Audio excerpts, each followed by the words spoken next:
നമസ്കാരം. കേരളത്തിലെ ലീഗിന്റെ മന്ത്രിമാരെല്ലാം മരവാഴകളാണ്. അനുചിതമായ ചോദ്യമാണെന്നറിയാം. പക്ഷേ അത്തരമൊരു അനുചിതമായ ചോദ്യങ്ങൾ ചില ഉചിതമായ സമയങ്ങളിൽ ചോദിച്ചില്ലെങ്കിൽ അത് ഈ നാടിനോടുള്ള ഒരു പൗരന്റെ ഉത്തരവാദിത്തമല്ല എന്ന് തോന്നിപ്പോകും. കാര്യം കേവലം 80 ദിവസത്തോടടുക്കുന്ന ഒരു സർക്കാരാണ്. ആ സർക്കാരിൽ ലീഗിന്റെ 5ഓളം മന്ത്രിമാരുണ്ട്. ആ മന്ത്രിമാർ കഴിഞ്ഞ 80 ദിവസത്തിനിടെ എങ്ങനെയാണ് പെർഫോം ചെയ്തത് എന്നതിനെ സംബന്ധിച്ചും വിവാദത്തിൽപ്പെട്ടത് എങ്ങനെയാണ് എന്ന വിഷയങ്ങളെക്കുറിച്ചെല്ലാം ഈ നാട് ഒരിക്കൽ കൂടി ഓർമ്മിക്കേണ്ടതുണ്ട്. അതുകൊണ്ടാണ് തുടക്കത്തിൽ ലീഗ് മന്ത്രിമാർ മരവാഴകളാണോ എന്ന ചോദ്യം ഉന്നയിച്ചു തുടങ്ങിയത്. വ്യക്തിപരമായ അധിക്ഷേപമല്ല, അവർ വഹിക്കുന്ന മന്ത്രിസ്ഥാനത്തെ സംബന്ധിച്ചുള്ള ചോദ്യമാണ്. അതിന് കാരണം ആദ്യമായിട്ട് ലീഗ് മന്ത്രിമാർ വിവാദത്തിൽപ്പെട്ട സംഭവം ഏതായിരുന്നു? അത് PM ശ്രീ വിഷയമായിരുന്നു. നിങ്ങൾക്ക് ഓർമ്മയില്ലേ? കഴിഞ്ഞ സർക്കാരിന്റെ പതനത്തിന് തന്നെ ലീഗ് ഉൾപ്പെടെയുള്ളവർ കാരണമാക്കിയെടുത്ത PM ശ്രീ പദ്ധതി.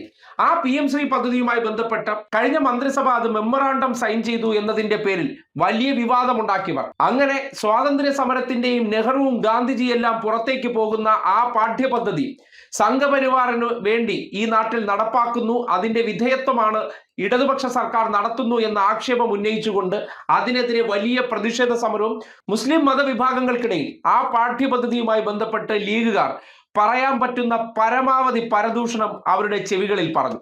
ഒടുവിൽ മതവികാരമുണ്ടായി, അതിനെതിരെ ശക്തമായ വികാരമുണ്ടായി. അതിനുശേഷം അധികാരത്തിൽ വന്ന ലീഗ് AN ഷംസുദ്ദീനെയാണ് വിദ്യാഭ്യാസ മന്ത്രിയാക്കിയത്. വലിയ വാഴ്ത്തുപാട്ടായിരുന്നു. കുഞ്ഞാപ്പയെ കഴിഞ്ഞാൽ ഏറ്റവും കൂടുതൽ ഡിഗ്രികളുള്ള അവരുടെ മന്ത്രി എന്നാണ് അവകാശവാദം. ആ മന്ത്രിയാണ് ആദ്യം എന്ത് ചെയ്ത് സംഘപരിവാറിന്റെ ഫ്ലാഗ്ഷിപ്പ് പ്രോജക്റ്റ് ആയിട്ടുള്ള കഴിഞ്ഞ സർക്കാർ പ്രതിഷേധമുണ്ടായപ്പോൾ സർവശിക്ഷ അഭിയാന്റെ ഫണ്ട് മേടിക്കാൻ വേണ്ടി താൽക്കാലികമായി സൈൻ ചെയ്ത ആ ഫയൽ അവരങ്ങ് മടക്കി ഫ്രീസറിലേക്ക് കയറ്റി. പിന്നീട് നവംബറിലുണ്ടായതിനെ ഇക്കഴിഞ്ഞ മെയ് വരെ ജീവൻ വെച്ചിട്ടേയില്ല. ആ ഫയൽ കോൾഡ് സ്റ്റോറേജിൽ ഉറങ്ങുകയും കേവലം 9 മാസത്തിനപ്പുറം ആ പദ്ധതി അവസാനിക്കാനിരിക്കെ പൊടുന്നനെ പൊടി തട്ടിയെടുക്കുകയാണ്, ഒരൊപ്പിന്റെ പേര് പറഞ്ഞു. അതിനുശേഷം സംഘപരിവാറുകാരനും BJP നേതാവായിട്ടുള്ള K സുരേന്ദ്രൻ പറഞ്ഞൊരു വാചകമുണ്ട്. ആവുന്നതിനുള്ള ഏറ്റവും പ്രധാനപ്പെട്ട ഒരു ചവിട്ടുപടിയാണ് PM ശ്രീ പദ്ധതി എന്നുള്ളത് എല്ലാവർക്കും അറിയാം. അതുകൊണ്ട് ദേശീയ വിദ്യാഭ്യാസ നയം അതിന്റെ എല്ലാ അർത്ഥത്തിലും ഞാൻ അത് ആവർത്തിക്കുകയാണ്, ആ വാചകം എല്ലാ അർത്ഥത്തിലും കേരളത്തിൽ നടപ്പാവും. കേട്ടല്ലോ, PM ശ്രീ പദ്ധതി അതേ രീതിയിൽ തന്നെ ഇവിടെ നടപ്പാക്കിയിരിക്കും. നടപ്പാക്കാൻ വേണ്ടിയുള്ള പരിശ്രമം തുടരുകയല്ലേ. അതിനുവേണ്ടിയുള്ള സ്കൂളുകളൊന്നും കഴിഞ്ഞ സർക്കാർ നിശ്ചയിച്ചിട്ടില്ല.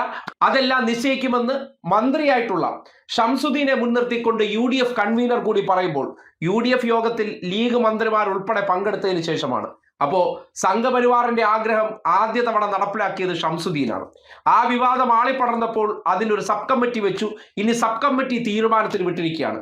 പക്ഷേ സംഘപരിവാറിന്റെ ഫ്ലാഗ്ഷിപ്പ് പ്രോജക്റ്റ് നടപ്പാക്കാൻ വലിയ പരിശ്രമവും അതിനെ ന്യായീകരിച്ചുകൊണ്ട് നിയമസഭയിൽ വരെ ഷംസുദ്ദീൻ സംസാരിക്കുന്നത് എല്ലാവരും കണ്ടതാണ്. അതിനുശേഷം വന്ന വിവാദം KM ഷാജിയുടെ വകുപ്പുമായി ബന്ധപ്പെട്ടാണ്.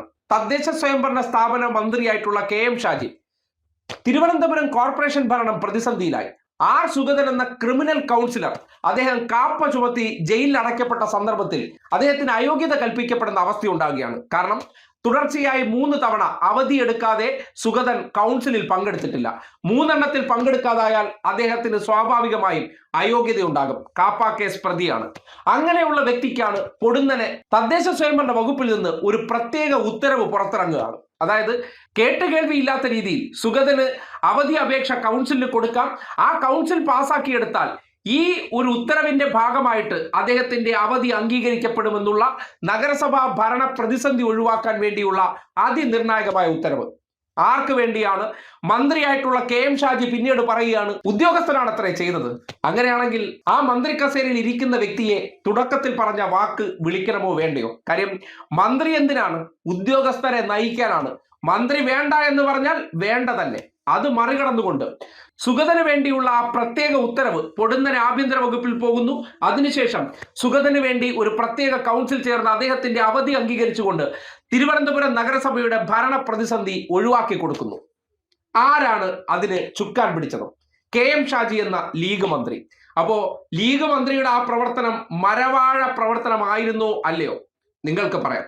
അതിനുശേഷം സംസ്ഥാനം കണ്ട മറ്റൊരു ഗുരുതര പ്രതിസന്ധിയാണ് തീരദേശ മേഖലയിൽ കാലവർഷത്തെ തുടർന്ന് കാണാതായ 3 മൃതദേഹങ്ങൾ കണ്ടുകിട്ടിയില്ല.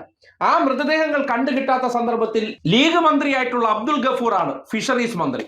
ആ പ്രദേശങ്ങളിലൊന്നും പോയി തിരിഞ്ഞു നോക്കിയില്ല. ദുരന്തമുണ്ടായ മേഖലകളിലൊന്നും അദ്ദേഹം എത്തിയതുമില്ല. ആ നാട്ടുകാരെ ആശ്വസിപ്പിച്ചതുമില്ല. ഫിഷറീസ് മന്ത്രി മറ്റെന്തൊക്കെയോ പരിപാടികളിൽ വ്യാപൃതനായി പതുങ്ങിയിരിക്കുകയായിരുന്നു. അങ്ങനെയുള്ള മനുഷ്യന്റെ ഇടപെടലിനെതിരെ ആ നാട്ടിലെ ജനങ്ങൾ തന്നെ നിരന്നു നിന്ന്, എവിടെ ഫിഷറീസ് മന്ത്രി, ഞങ്ങളുടെ ആവലാതി കേൾക്കേണ്ട മന്ത്രി എവിടെ എന്ന് ചോദിക്കുമ്പോൾ ആ കസേരയിൽ ഇരിക്കുന്ന വ്യക്തി കാര്യപ്രാപ്തിയുള്ള വ്യക്തിയാണോ മരവാഴയാണോ എന്ന് നിങ്ങൾക്ക് ചിന്തിക്കാം. കാര്യം, ഒരു മന്ത്രി എന്ന് പറഞ്ഞാൽ എന്താണ്? ആ നാട്ടിലെ അദ്ദേഹവുമായി ബന്ധപ്പെട്ട പ്രശ്നങ്ങളിൽ ഇടപെടാൻ ഉത്തരവാദിത്തമുള്ള വ്യക്തിയാണ്. ഇടപെട്ടോ? ഇല്ലല്ലോ. അപ്പോ തുടക്കത്തിൽ പറഞ്ഞ വാക്ക് അവിടെയും ആപ്ലിക്കബിൾ ആകും.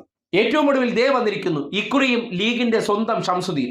അത് ലീഗുമായി ബന്ധപ്പെട്ട ഒരു ജില്ലയിൽ, കാസർഗോഡ് ജില്ലയിലെ മഞ്ചേശ്വരത്തും ഉദുമയിലും ഉൾപ്പെടുന്ന പ്രദേശത്തെ സ്കൂളുകളിലെ ക്വിസ് മത്സരത്തിന് വിദ്യാഭ്യാസ വകുപ്പ് കൊടുത്ത ചോദ്യത്തിലൂടെ സവർക്കർ എന്ന വ്യക്തി ഈ രാജ്യത്തെ ഏറ്റവും വലിയ സ്വാതന്ത്ര്യ സമര സേനാനിയായി. അതുക്കും മുകളിൽ വേറൊരു സ്വാതന്ത്ര്യ സമര സേനാനിയേ ഇല്ല. അദ്ദേഹമാണ് ഏറ്റവും കൂടുതൽ പീഡിപ്പിക്കപ്പെട്ട സ്വാതന്ത്ര്യ സമര സേനാനിയാണത്രേ. സ്വാഭാവികമായിട്ടും മന്ത്രി ഇരിക്കുന്ന വകുപ്പിൽ നിന്ന് ഇങ്ങനെ ഒരു ചോദ്യം സംഘപരിവാറിന് വേണ്ടി നേരെ കുട്ടികളിൽ എത്തിയിട്ടുണ്ടെങ്കിൽ അതിന്റെ പ്രാഥമിക ഉത്തരവാദിത്തം ആർക്കാണ്? നമ്മൾ ഈ അടുത്ത കാലത്ത് പരീക്ഷാ പേപ്പർ ചോർന്നതിന്റെ അടിസ്ഥാനത്തിൽ ഡൽഹിയിലെ ഒരു മന്ത്രിക്കെതിരെ വലിയ പ്രതിഷേധം ഉയർന്നു വന്നു. എന്തിന്റെ ഭാഗമായിട്ട്? അക്കൗണ്ടബിലിറ്റി ഇല്ല എന്നുള്ള കാര്യം. അങ്ങനെ നോക്കുമ്പോൾ ഇവിടെ ലീഗിന്റെ കാര്യത്തിലും സംഘപരിവാറുകാർ ലീഗ് മന്ത്രിയെ മുന്നിലിരുത്തിക്കൊണ്ട് കാര്യങ്ങളെല്ലാം കൃത്യമായി ഡ്രിവൺ ചെയ്യുന്നു. സ്വാഭാവികമായിട്ടും ലീഗിന്റെ ആ മന്ത്രിക്ക് കഴിവുണ്ടോ ഇല്ലയോ എന്ന് നിങ്ങൾക്ക് തന്നെ പറയാം. ഒരു വ്യക്തി അല്ലെങ്കിൽ ഒരു ലീഡർ, അയാൾ കരുത്തുറ്റ ലീഡർ ആണെങ്കിൽ, അല്ലെങ്കിൽ ഏറ്റവും നല്ല ലീഡർ ആണെങ്കിൽ എന്താണ്, അയാളുടെ ഒരു വാക്കിനപ്പുറം ഒരു സംവിധാനവും ചലിക്കില്ല. ഇത് ചലിച്ചു എന്ന് പറഞ്ഞാൽ, തുടക്കത്തിൽ പറഞ്ഞതുപോലെ ഷംസുദ്ദീൻ എന്ന വിദ്യാഭ്യാസ മന്ത്രി കേരളത്തിന്റെ പൊതുവിദ്യാഭ്യാസ മേഖലയെ കാവ്യവൽക്കരിക്കാൻ വേണ്ടി ഇടപെടൽ നടത്തുമ്പോൾ തുടക്കത്തിൽ പറഞ്ഞതുപോലെ മന്ത്രി മരവാഴയാണോ അല്ലയോ? നിങ്ങൾക്ക് വ്യക്തിയല്ല, ആ മന്ത്രി പദത്തിൽ ഇരിക്കുന്ന വ്യക്തിയുടെ കഴിവിനെ സംബന്ധിച്ചുള്ള ഈ ചോദ്യത്തിന് കൃത്യമായി ഈ പറഞ്ഞ ഉദാഹരണങ്ങൾ വെച്ച് വിലയിരുത്താവുന്നതാണ്.